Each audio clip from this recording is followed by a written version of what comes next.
이달 초 미국 고용지표가 크게 악화되면서 금리 인하 기대감이 강화됐다. 특히 실업률이 4.3%를 기록해 2021년 10월 이후 최고치를 나타내자 샴의 법칙에 대한 전망이 강화되기도 했다. 월간 고용지표가 경기 침체 기대감을 끌어올린 뒤 9월 FOMC의 50bp 인하 기대 등이 강화됐다. 다만 지난주 신규 실업급여 청구 건수가 예상보다 줄어드는 등 양호해 월초 고용지표가 시사했던 침체 가능성이 과장일 가능성도 부각됐다.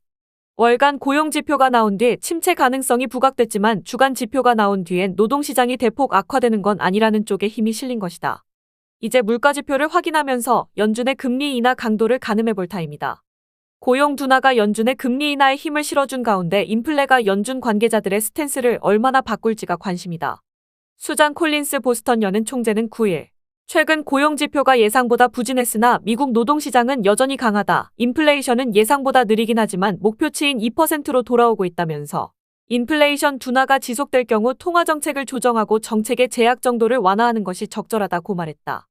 그는 다만 9월 FOMC 회의 전까지 발표되는 경제지표를 더 확인할 필요가 있어 완화 시기와 속도에 대해서는 조심스러워했다.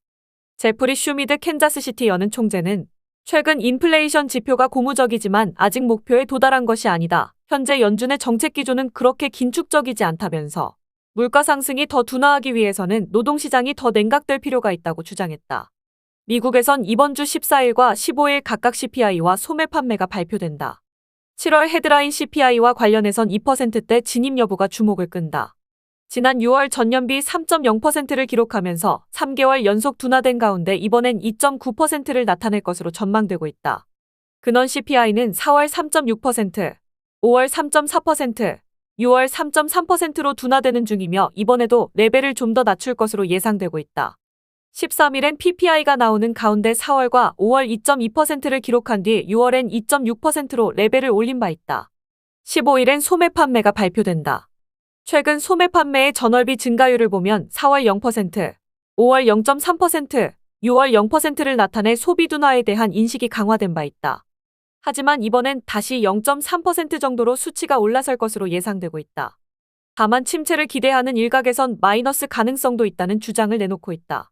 지난주 주간 실업수당 청구 건수가 고용시장 냉각 가능성에 선을 그은 가운데 이번 주에 나오는 실업 데이터도 다시 관심이다.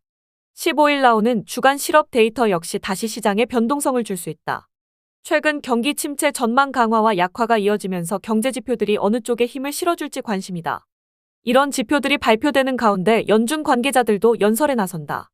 최근 고용지표 둔화와 엔캐리 트레이드 청산 등이 맞물려 주가가 급등락을 이어간 가운데 미국 지표와 연준 관계자들의 발언을 통해 경기 침체에 대한 인식, 통화 완화와 관련한 기대감이 출렁일 수 있는 국면이다.